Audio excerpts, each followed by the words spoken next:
Hello everyone, and welcome to today's Forex webinar. As most of you coming along will know, the names that I can see on the attendee list, I know you've been coming to our previous ones.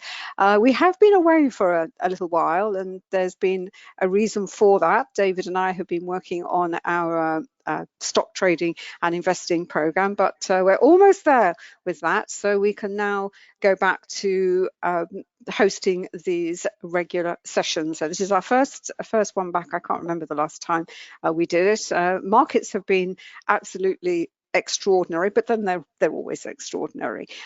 Before we plunge into what is happening at the moment, can I just draw your attention to the disclaimer that I know you can see on your screen? As you know, trading can be a very risky business, so please don't ever think of using money that you cannot afford to lose.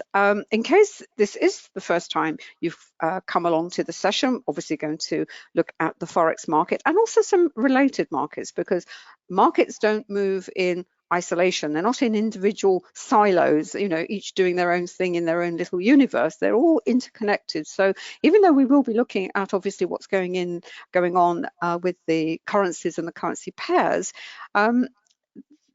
some of the driver for those currencies and pairs may be a local reason, some fundamental news specific to a particular country, but also it may come from a related market, a market that perhaps correlates with one of the currencies and pairs. That's something that we bring out in the webinars. And we will obviously be using our volume price analysis methodology for the chart analysis. If you want to know, if you want to understand a little bit more about how the Forex market works and how it's impacted by the other capital markets, you can find those details up on Amazon on the various books that are up there. This is just a little collection. It's a digital collection of the books that, if you like, make up the basis not only for VPA, but also, as I said, these other elements which explain why we see the movements that we do see in the Forex market. Right, now, before we go to the charts, I just want to quickly just highlight what is happening in terms of the news. As we can see here, obviously today's Tuesday, we've got the Governor of the Bank of England speaking at 9:45. I think he said something. What's he talking about today? Let's see.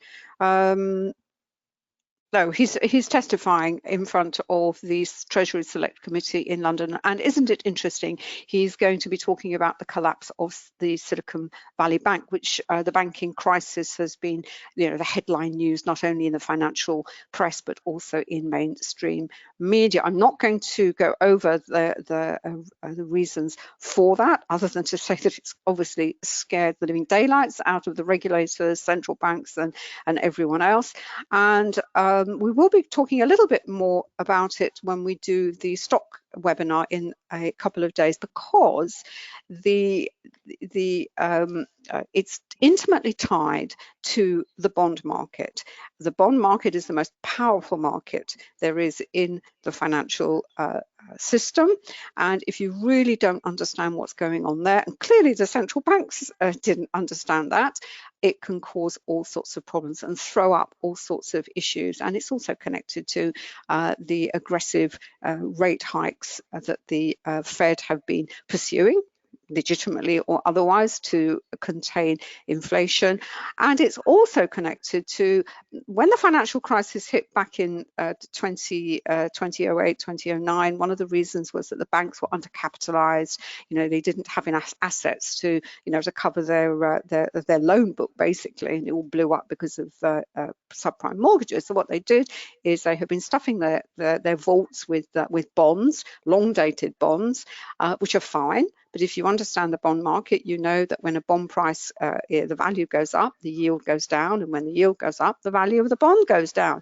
And what happened with SVB, one of the things is that when they looked at the value of their book value, if you like, they suddenly found that the value that they had ascribed to the bonds that they had on their books was going down to the extent that they were insolvent, technically.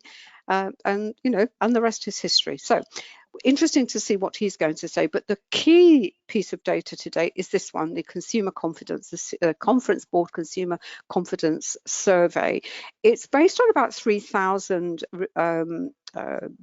individual consumers, households, and they ask all sorts of questions about, you know, what their spending is, are they confident, what are they doing, and it gives a picture of what the American consumer is doing. Because the reason why it's so important is because almost 70% of US GDP is made up by consumer spending. So you can imagine, if the consumer is no longer spending, there is going to be some serious problems in the US economy. So we'll have to wait and see what happens at 3 o'clock. But this is just, Forex Factory is a great economic calendar. I've always said this before, and if you're starting, it's one that I strongly recommend that you use.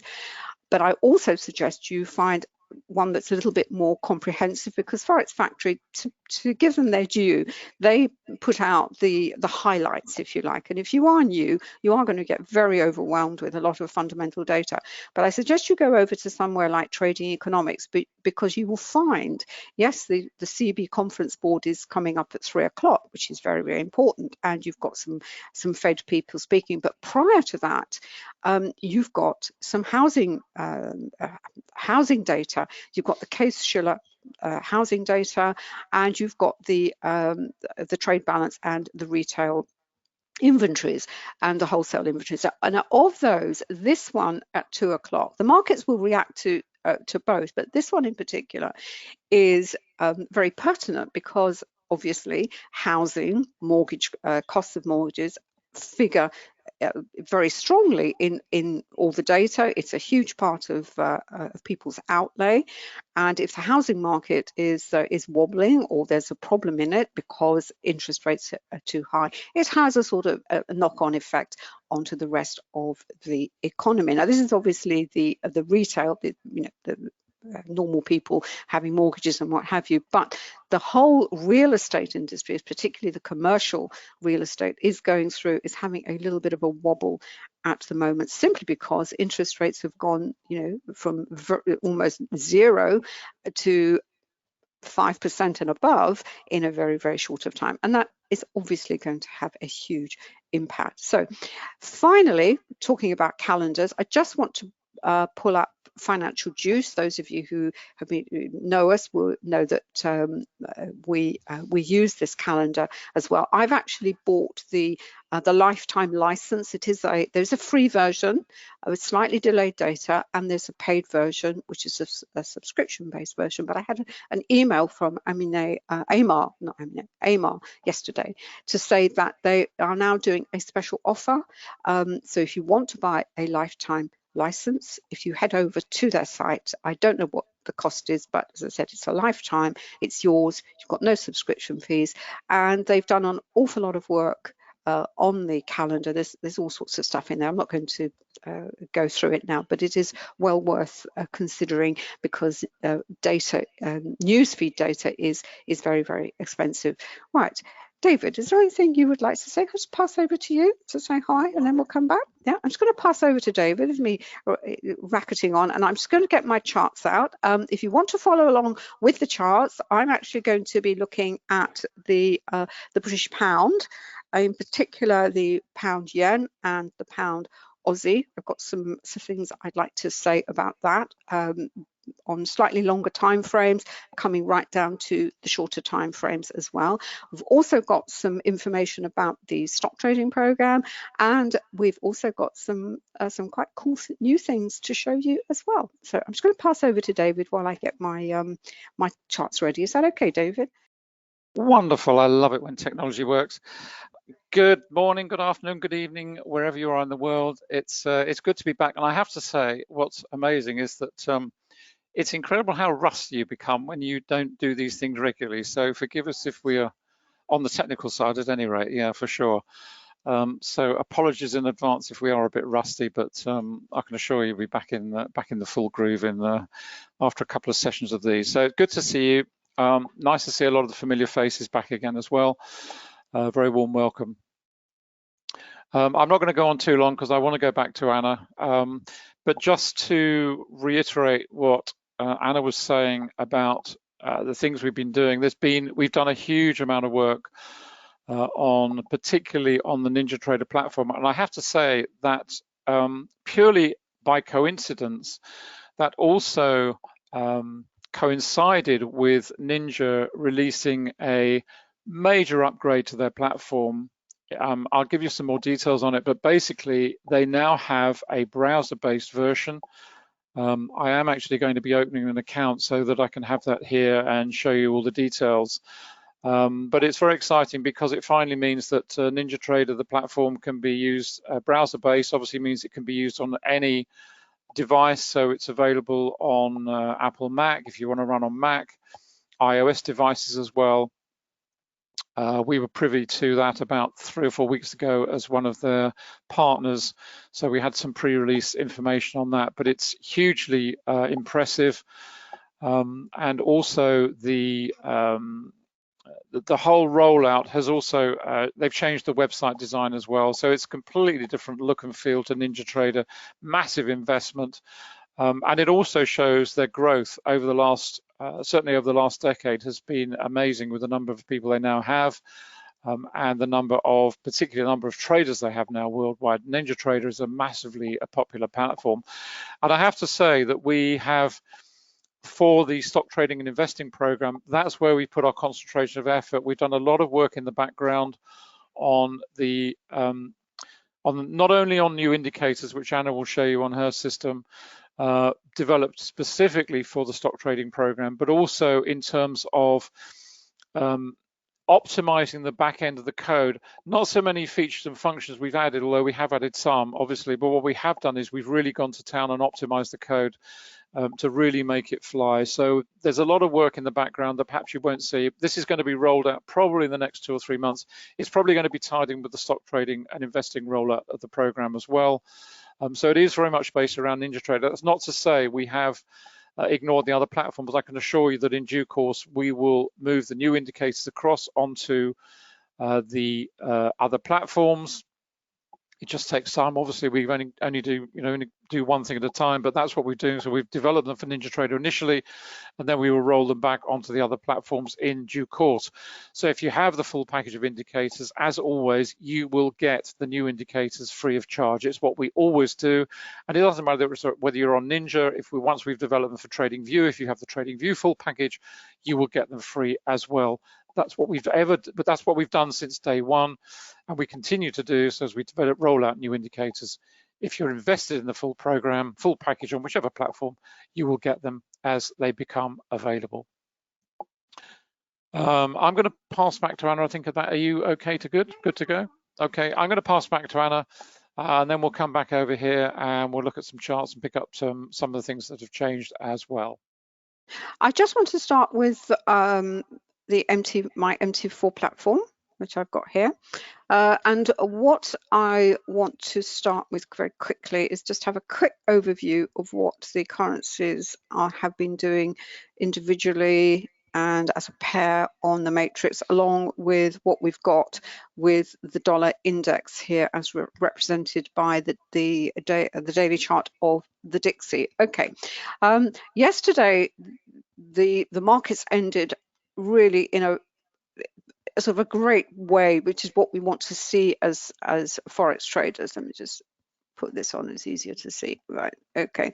This is where we were yesterday. We'd had some really nice moves in the individual currencies. We had the pound going higher. We had the dollar falling.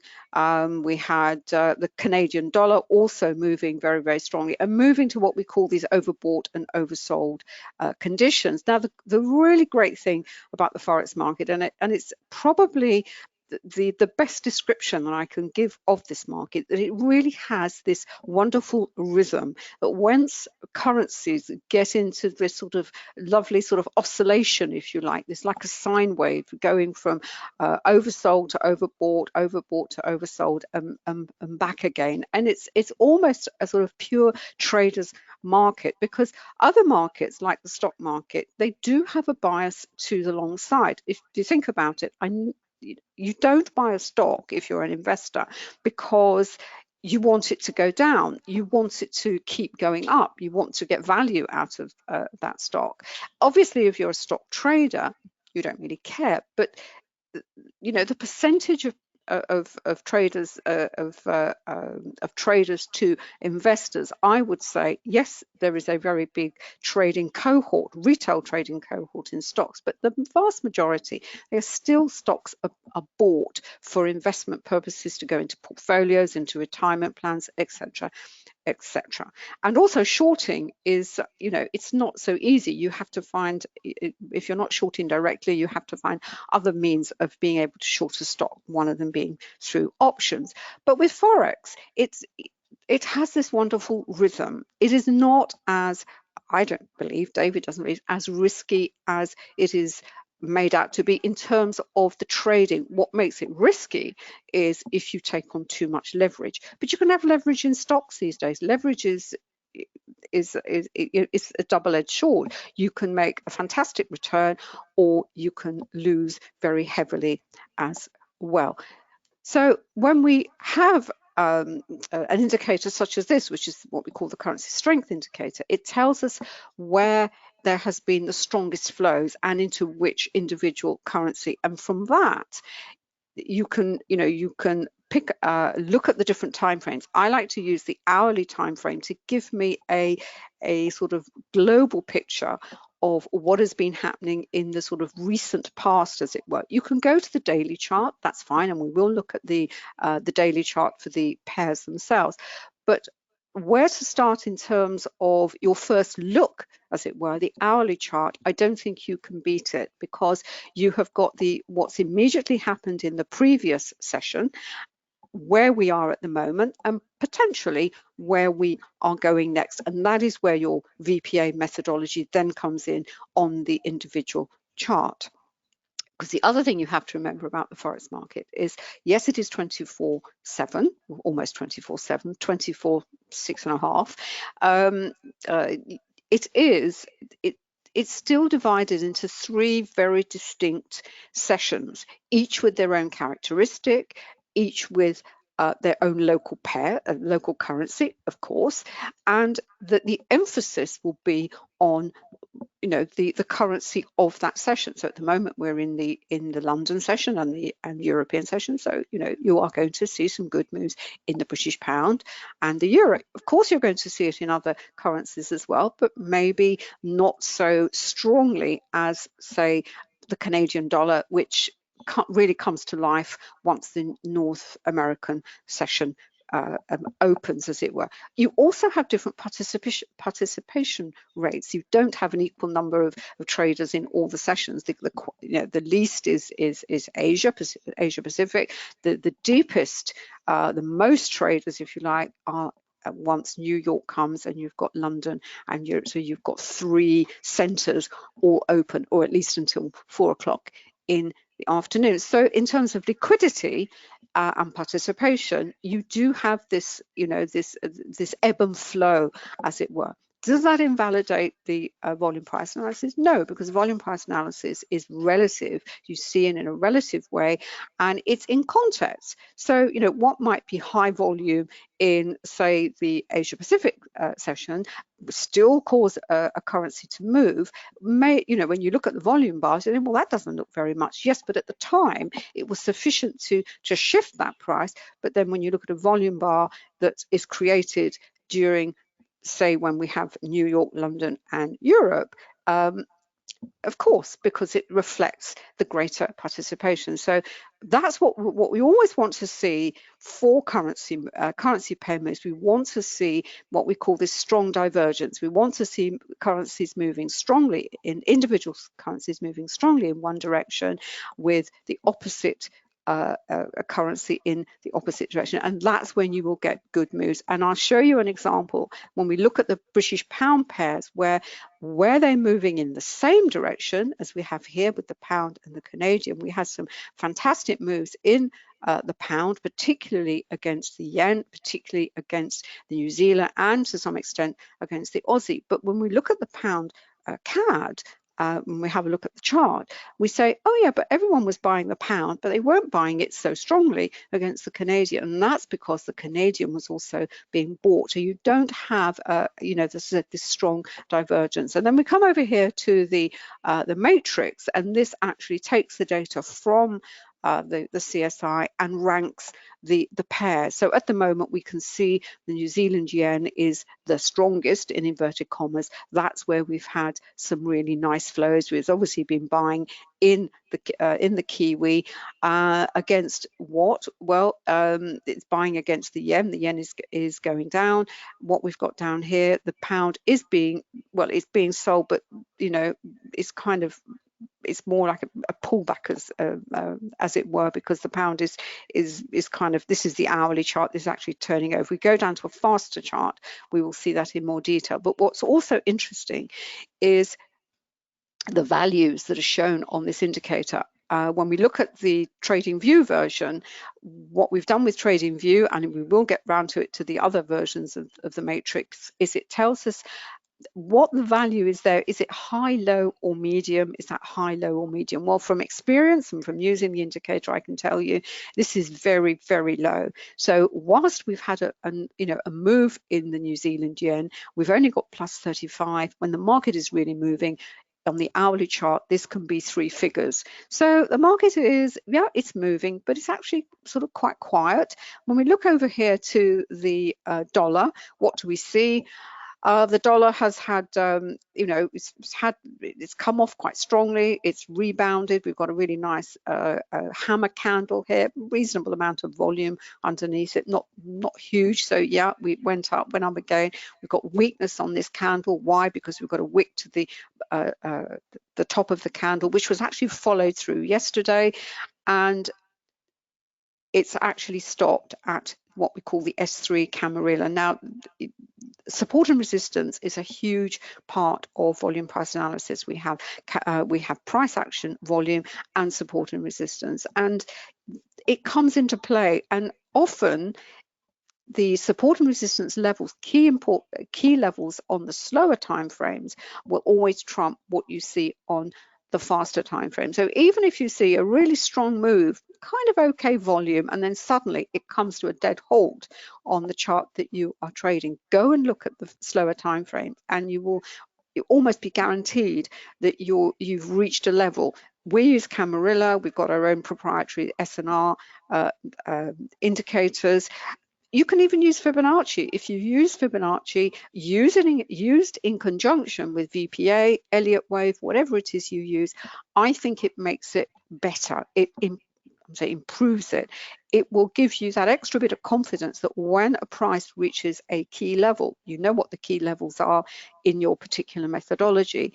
If you don't see the volume there, or the candle, the candle changes into one with a wick to the lower body, that level has either held and it is going to reverse, or it doesn't and it's broken because a lot of volume comes in. So volume price analysis, what we say to people is, look, learn it as your base methodology and then integrate it into whatever indicators you use, whatever support and resistance methodology indicator you like to use, methodology you like to use, Fibonacci being one. And what it tells you, what it does, it gives you, we think, that little bit of extra confidence. Right, let me just quickly have a look at the pound pairs, because as I said, I wanted to have a look at the yen and the pound Aussie.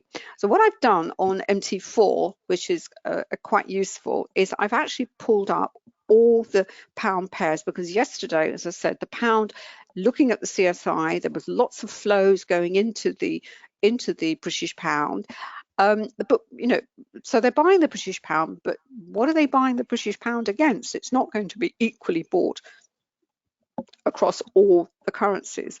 And the one that that came to that I picked out, as we can see here. This is obviously euro pound, so it's in reverse. The one that caught my eye was the pound yen. Now, obviously, this is yesterday's candle, and what's happened to yesterday's candle is overnight there's actually been a sell-off, but at one point that was a big up candle. So it had a oh, sorry, I'm looking at the hourly chart. What am I talking about? There we are. Sorry. Right. This is the daily chart for the pound yen. And the reason it caught my eye was go back to Friday. And this is looking at what the closing prices are on the Friday on the week. And what we have, if I just expand it, is a nice big, it was a very, very deep hammer candle on the Friday on a reasonable amount of volume. I've got it on TradingView, and it's a little bit more descriptive on TradingView, but just looking at that candle, what that tells you, this is on the daily chart, is, you know, there's got to be buying in there. So the chances are it is going to continue higher, simply, you know, because of what happened on the Friday. But whilst we have a nice up candle, we had a nice up candle yesterday, it didn't happen immediately. And when we look at the hourly chart, which is why I've got the hourly chart there, is this is one signal. And it's also a great example of when you see a great strong signal on VPA, the temptation is one signal, I'm going to get in, I know it's going to go up, you know, but then so as every other trader out there has seen that, and it's very easy to fall into this trap. Put your stop loss too close, and then you're stopped out. You know, it actually doesn't. There is no follow through immediately. You get stopped out, and you know, and you think, yeah, but I was right. It's just that you perhaps a little bit early, and we know.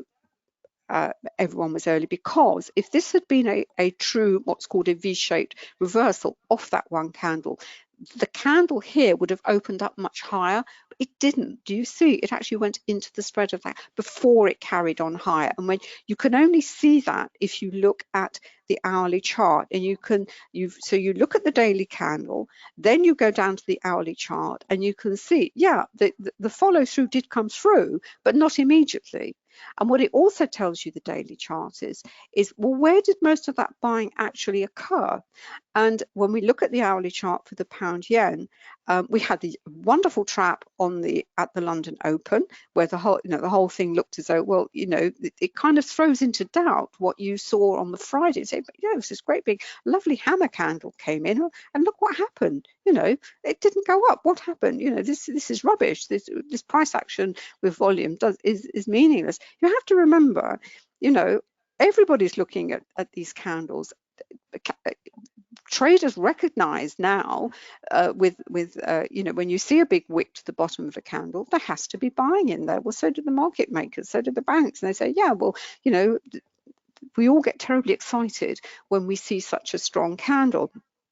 Let's go back to this candle. This is a classic sort of shooting star, huge wick to the top of the candle. Yeah, great. That is going to come off. Yes, it does come off. But look at the next candle. It didn't happen immediately, and you know, didn't really it kind of followed through.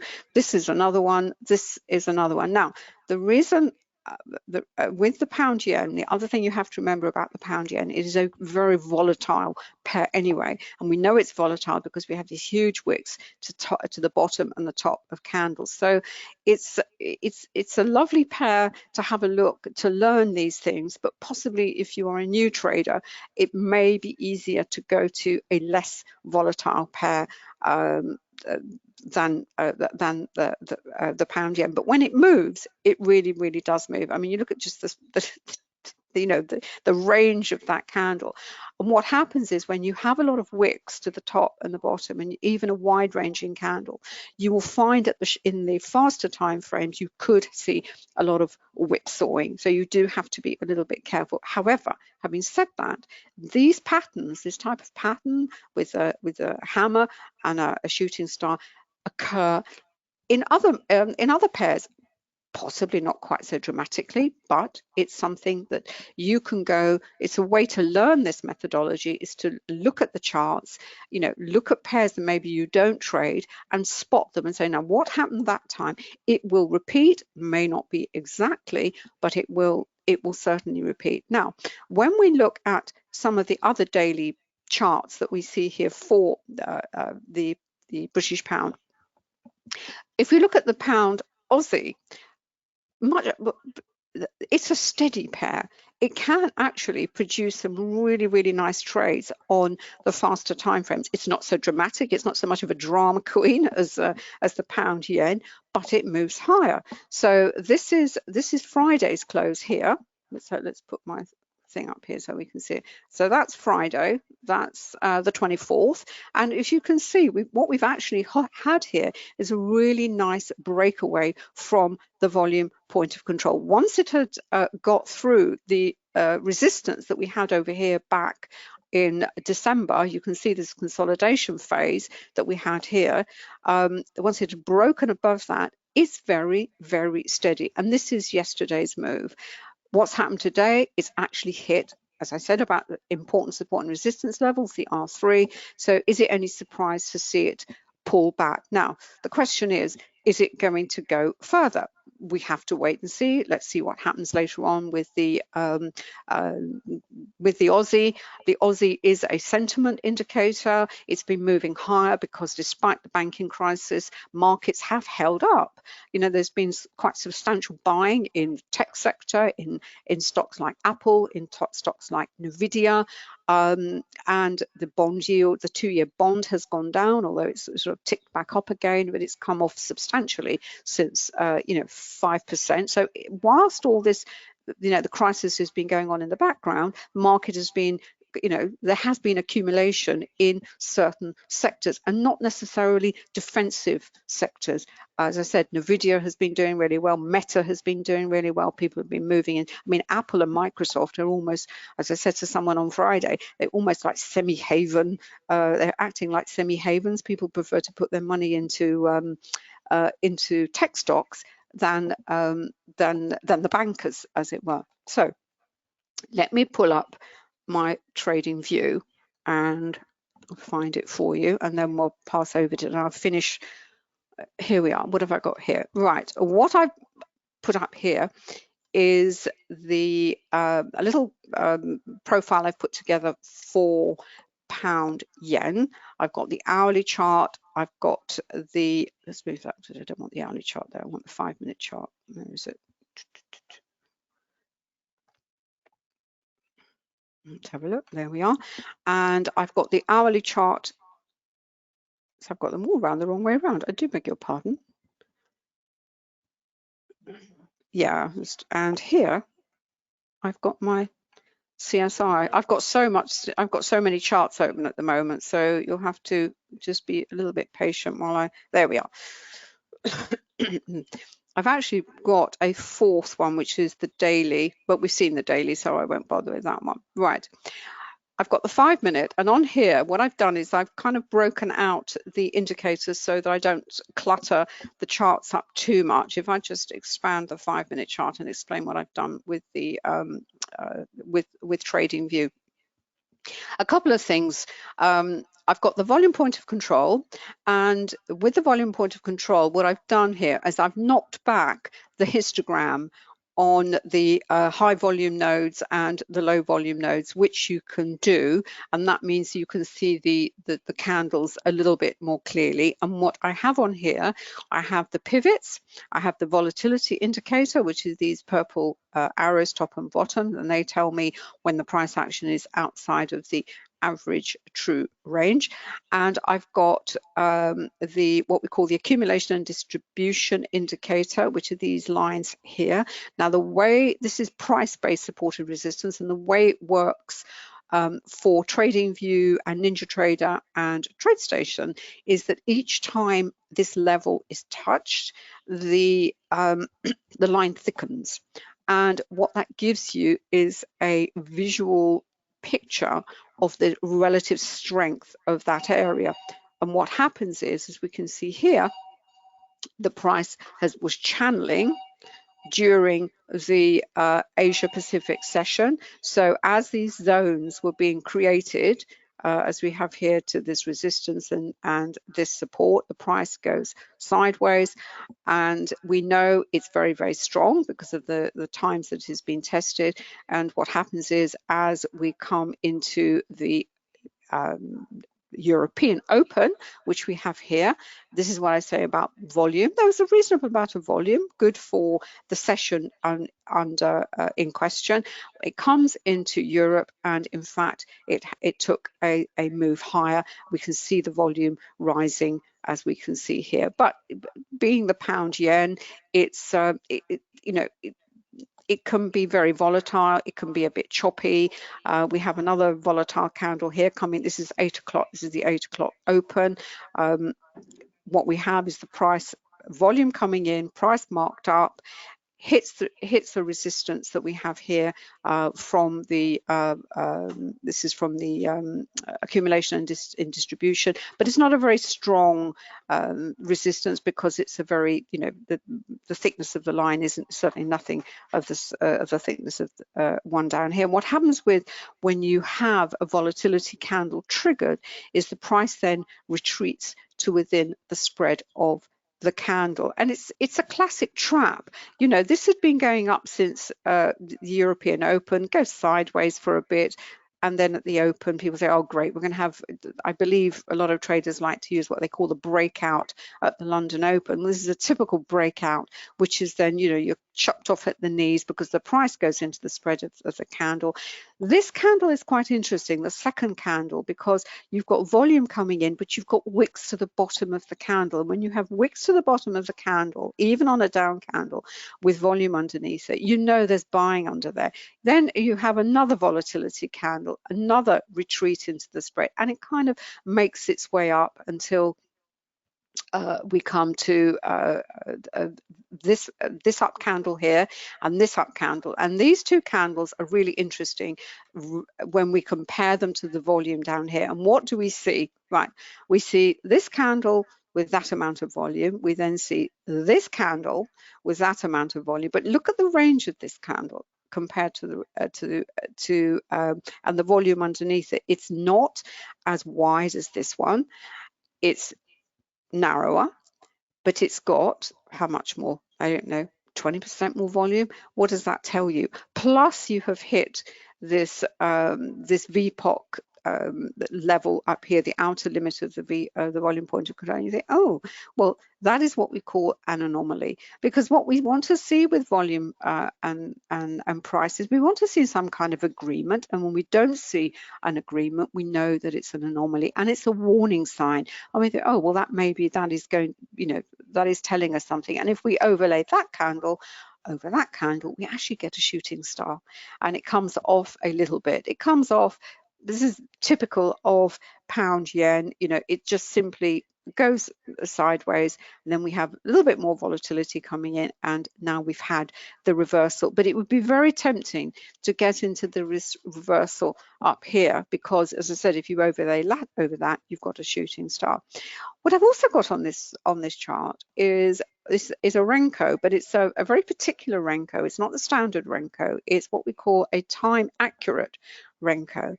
And what it does, it helps you with entries. Basically, when these bricks all turn into the same color. But what is interesting with this Renko, as we see here, you think, well, I'm seeing this reversal here, but this hasn't actually changed color, because there was still buying coming in there. The fact is, it was being blocked by this resistance level up here from the accumulation and distribution. So whilst there was a lot of effort going in, there wasn't a lot of result, and now we've actually got a reversal. Where do we think it's going to go? Well, the obvious point is 160.96, because this was resistance, this now becomes support. So that's how you read the chart, using price action and volume with support and resistance. What I've done here, this is the 5-minute CSI. I've taken all the other currencies off, because I just want to see what the movement is on the for the pairs. And what I'm seeing is certainly on the hourly chart, it's obviously a turn down in the pound, but the yen hasn't actually still, you know, it's not meeting it. It's not turning up as well. And what I've got here, I've bought the Camarilla separately on an hourly chart. And what have we got? Well, we're at the R3. This is that shooting star. It's sort of shooting star. It's not really, because it's got quite a nice body to it, but that's the weakness that came in on the volume. And we can also have a nice VPA lesson here. We've got rising volume, yeah, the pricing prices, but you've got a big wick to the top of that candle, so you know you're going to get at the very least a pullback. Now, if you're on the very fast time frames, that down candle from that signal may be enough for you to take a trade. That's entirely up to you. It also means, are you going against the overall trend of this pair, which, to be fair, has been going higher, but at some point it is going to reverse. Is this the point where you're going to get a major reversal or a pullback? Well, as I said, in that candle, that may be enough for you. There has been a degree of follow through. We've also got the this very strong resistance from the Camarilla, so that's preventing it from moving higher. We go back to our 5-minute chart and see what's happening over there. Where we're coming to, it's actually bouncing off that that support level now, which is what you would expect. How you interpret these signals across the multiple time frames really comes, it depends on what you are trying to achieve. Are you down here on the 5 and the 3 and the faster time frames, and you're only in it for some sniping, some quick, you're in and out very, very quickly? You would still have a look at what is happening on the hourly chart, because, as I said, when the price reaches an important level on a slower time frame, that is going to impact what is happening on a slower time frame. And it also tells you whether, in fact, you know, is there enough, is the move going to carry on further? You've also got your CSI. So let's move on to the 5-minute CSI. I mean, pound yen is not actually terribly volatile at the moment. And what do we have? Well, we're seeing the pound continue lower, the yen continue higher. Is that going to carry on? We'll just have to wait and see. But having this configuration, or a configuration similar to this, will at least help to either get you in or keep you in. At the moment, what the Renko is saying, well, it's still saying, you know, it's still going downwards, as it were, but we are very aware of the fact that we've got this very strong support now coming into play. And we also know that Bailey has been speaking as well. So, as I said, there's all these factors going on in the back of your back of your mind. But with the looking at the relationship between the price action and the volume, that gives you the confidence to be able to anticipate what is likely to be coming next. And as I said, putting that into the context of what you see in terms of support and resistance. Right, I'm just going to stop there because I want David to come along and say something. But what I want to show you is just a quick look at what we have been doing in terms of new volume indicators for not just for the program, but that we're going to be rolled out, as David said. If you've got the complete package, you will be they will be automatically added to your package. We have come up with four versions of the VWAP. Yes. There is, most platforms have versions of, there is a VWAP version. We've come up with a kind of 4-in-1, slightly different versions of the volume weighted average price. This is the VWAP. We've got a moving average one. Anyway, I won't go into it now, but this is just what I call the similar to the standard VWAP. And we've actually put these. This is the actual VWAP itself, which is going through the middle, and these envelopes, a little bit like look like Bollinger Bands, but not Bollinger Bands. And but this is probably the most interesting indicator that we have developed based on volume. We haven't actually given it a name yet, have we, David? Volume pressure. What it measures is, if you like, the strength of the volume going in.